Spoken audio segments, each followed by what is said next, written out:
diving into a fascinating corner of the canine world this time, the straw cane corso. You guys sent in some great sources, and I'm excited to unpack them with you. I'm really curious to see what sets this variation apart from the standard cane corso. It's interesting, because while the Cane Corso is pretty well known, this straw-colored variation isn't as common. Right. There's some really interesting genetics involved that makes them stand out. Okay, so first things first.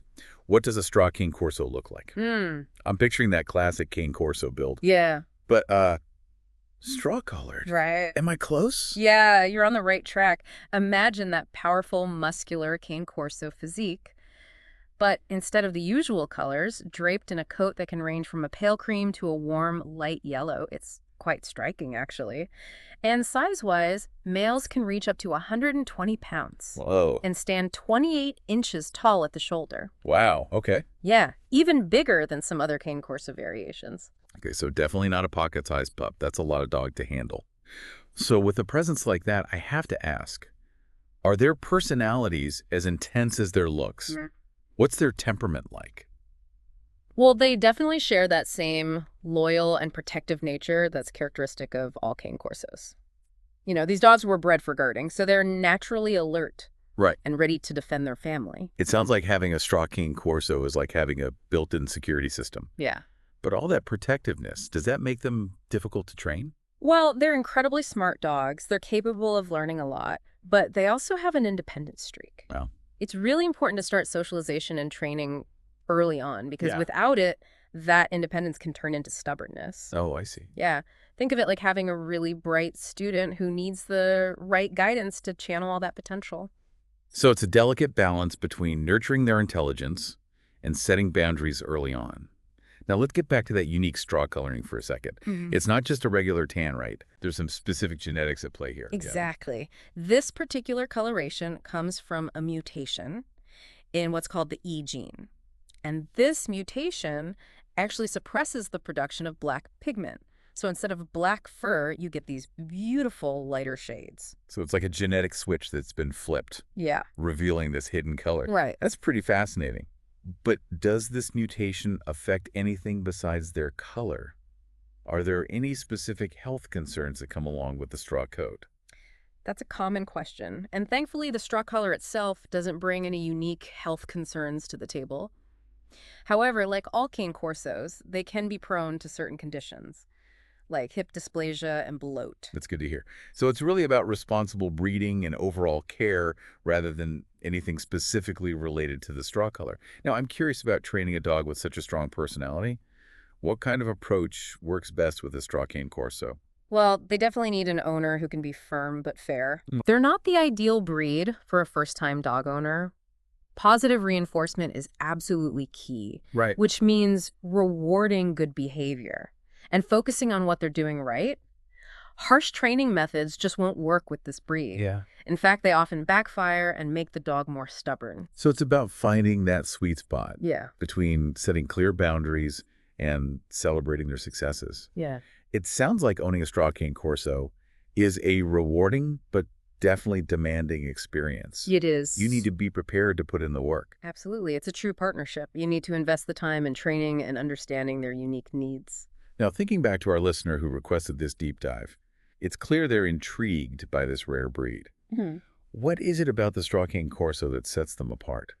Is it purely the unique looks, or is there something more? That's a great question. We've covered their appearance, their temperament, the interesting genetics behind their coloration. Right. But what does it all add up to? Right. It's more than just a big dog with a tan. There's this unique combination of strength, intelligence, and that stunning straw coat. But does that rarity, that specific combination, automatically make them a more desirable breed? That raises an important point. There's often a lot of emphasis placed on rarity, especially with dog breeds. But should rarity itself be the deciding factor, or should it be about finding the right dog for your lifestyle and your experience level, regardless of how common or uncommon the breed might be? I love that you brought that up because it's easy to get caught up in the allure of the rare or exotic when it comes to dogs. But ultimately, responsible dog ownership goes far beyond just appearances. It's about finding a companion that truly fits your lifestyle, your personality, and your ability to provide the care they need. Exactly. And with a breed like the Straw Cane Corso, with all that intelligence and strong will, that commitment to responsible ownership becomes even more crucial. So for you, our listener, as you delve deeper into the world of the straw Cane Corso, here's a question to consider. What really resonates with you about this breed? Is it that stunning appearance? The protective nature? Or maybe even the challenge of training a dog with such a strong personality? It's so important to be honest with yourself about what you're looking for in a canine companion. Take the time to do your research, meet breeders and owners, and get to know the breed beyond the surface. Well said. And remember, reputable breeders are just as invested in finding the right home for their pups as you are in finding the right dog for you. Speaking of finding the right home, we touched on some potential health concerns earlier. Let's take a closer look at those, just to make sure you're fully prepared for what it takes to care for a straw Cane Corso. Absolutely. We mentioned hip dysplasia and bloat, and these are definitely things to be aware of. Hip dysplasia is a common issue in larger breeds, and it can lead to pain and mobility problems. Bloat, on the other hand, is a serious condition that can affect deep-chested dogs like Cane Corsos. It's important to understand the signs and symptoms of both conditions, and to be prepared to seek veterinary care right away if you notice anything concerning. So being a Cane Corso owner means being proactive about their health. What are some things owners can do to minimize those risks? One of the most important things is managing their weight. Excess weight puts extra strain on their joints, increasing the risk of both hip dysplasia and bloat. So those extra treats, tempting as they might be, need to be given in moderation. Got it. Anything else? Feeding them several smaller meals throughout the day instead of one large meal can also help reduce the risk of bloat. And of course, regular exercise is essential. Yeah, But avoiding strenuous activity right after meals is important too. those are great tips. It's clear that owning a straw Cane Corso is about so much more than just providing food and shelter. It's about understanding their needs, both physical and emotional, and being prepared to meet those needs throughout their lives. Couldn't agree more. It's about building a real partnership with your dog, one that's based on respect, understanding, and a genuine commitment to their well-being. Now, before we wrap up this deep dive into the world of the straw Cane Corso, I have one final, slightly provocative question for you to consider. We've talked about this breed's rarity and the unique genetics, but I think it's worth asking, are we so focused on these specific traits that we risk overlooking the individual dog? Are we in danger of treating a living being like a collector's item? That's a thought-provoking question. Hmm. It's easy to get caught up in the excitement of a rare breed, but we can't lose sight of the fact that every dog, no matter its color or lineage, is an individual. Exactly. And while breeding for specific traits can be interesting, from a genetic standpoint, we have to make sure the dog's well-being is always the top priority, not just the pursuit of something rare or aesthetically pleasing. It's a good reminder that rarity should never overshadow the importance of responsible breeding and ethical ownership. Every dog deserves a loving home and proper care. Hmm. Speaking of care, let's talk about some practical tips for training a straw Cane Corso. We've touched on their intelligence and independent nature, Yeah. but what are some specific techniques that work well with this breed? One thing that's really important for straw Cane Corsos is teaching them impulse control. Okay. Because they're so smart and can be strong-willed, they need to learn to think before they act. For example, teaching a solid wait command can be incredibly helpful in everyday situations, like when you're opening the door or getting their food ready. So rather than just reacting instinctively, Yeah. they learn to pause and look to their owner for guidance. Precisely. And the best way to teach this is through positive reinforcement. So instead of punishing them for jumping up or rushing the door, you reward them for staying calm and waiting for your cue. You can use treats, praise, or even a favorite toy as a reward. The key is to be consistent and make it clear what behavior you're reinforcing. It sounds like patience and consistency are essential when it comes to training a straw Cane Corso. Absolutely. They need an owner who's dedicated to working with them and who understands that training is an ongoing process, not a one-time fix. Now, you mentioned health concerns earlier. We talked about hip dysplasia, but let's dive a little deeper into that. Sure. What exactly is hip dysplasia, and how does it affect dogs? Well, hip dysplasia is a condition that affects the hip joint, where the ball and socket don't fit together properly. It's more common in larger breeds like Cane Corsos, Yeah. and it can cause pain, lameness, and even arthritis over time. And unfortunately, it can be a really debilitating condition for dogs. The good news is that there are things owners can do to help prevent or manage hip dysplasia. Like what? Give us the inside scoop. Well, for puppies, making sure they're not overexercised is crucial. Their joints are still developing, so too much strenuous activity can actually increase the risk of hip dysplasia later in life. So those rambunctious puppy zoomies need to be kept in check. To some extent, yeah. Controlled play and moderate exercise are key. And for adult dogs, maintaining a healthy weight is super important. Excess weight puts extra stress on their joints, which can make hip dysplasia worse. So those extra treats need to be given in moderation. No more sneaking them table scraps. Now, you also mentioned bloat earlier. Right. What can you tell us about that condition? Bloat, or gastric dilatation volvulus, GDV, is a life-threatening condition. It can affect deep-chested breeds like the Cane Corso.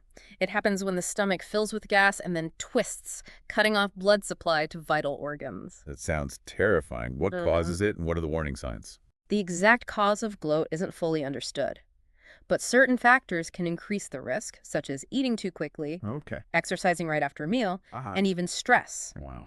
It's important to be aware of the symptoms, which include a distended abdomen, restlessness, excessive drooling, and attempts to vomit without producing anything. So if you see any of those signs, it's crucial to get your dog to the vet immediately. Absolutely. Bloat is a true emergency, and every minute counts.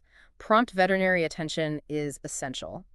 Now, going back to our listeners' interest in straw cane corsos, they're a relatively recent variation within the breed. Well, that's interesting. So there's not a long history of breeding specifically for the straw color? Right. The focus has traditionally been on other traits like temperament and working ability. The straw color, while visually striking, wasn't necessarily a priority for breeders until more recently. So it's almost like this surge in popularity for the straw color has brought new considerations to the forefront, like the ethical aspects of breeding for aesthetics. That's a really important point.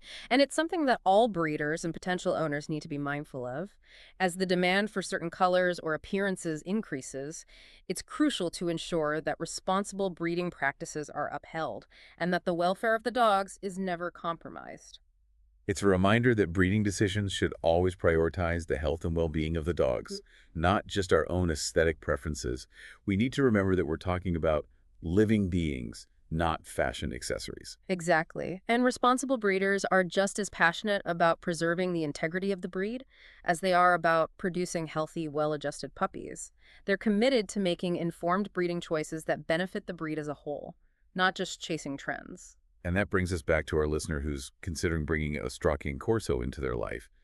What advice would you give them as they continue their research and explore this breed further? My advice would be to really take the time to connect with reputable breeder. Ask them about their breeding practices, their goals for the breed, and how they ensure the health and temperament of their dogs.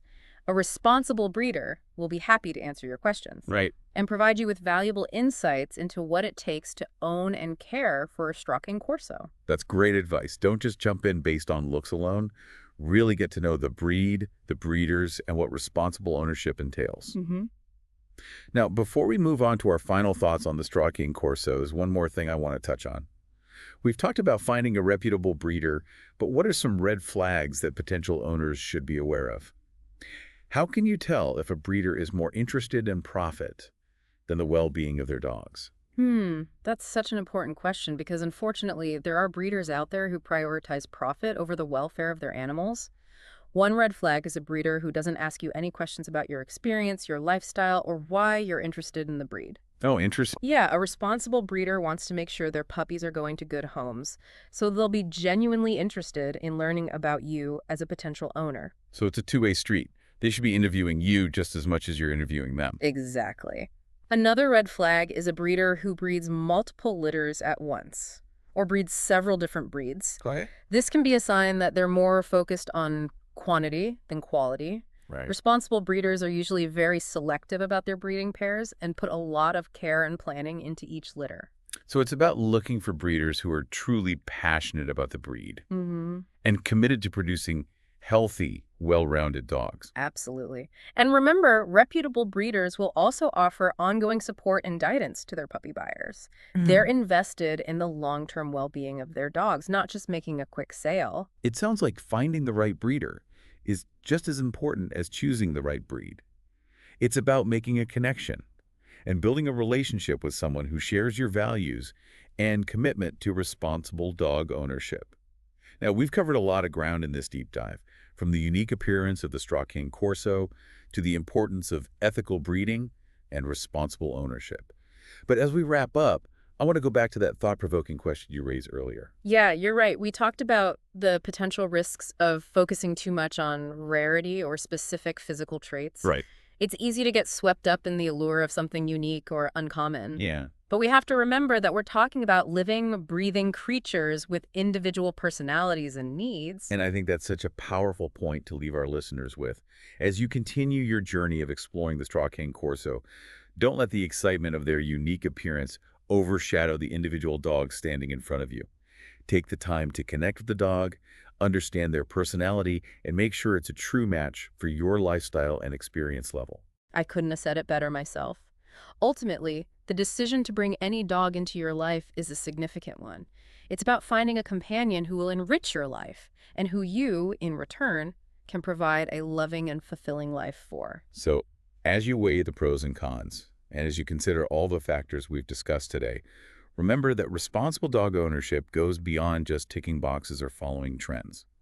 It's about making a heartfelt commitment to a living, breathing creature who will depend on you for their well-being. And if you approach that commitment with open eyes, an open heart, and a willingness to learn and grow alongside your dog, then the journey of dog ownership can be one of the most rewarding experiences life has to offer. Beautifully said. And on that note, we'll wrap up this deep dive into the world of the straw cane corso. We hope you found this exploration informative and thought-provoking, and we encourage you to continue researching and connecting with reputable breeders as you move forward. Until next time, keep learning, keep exploring, and keep diving deep.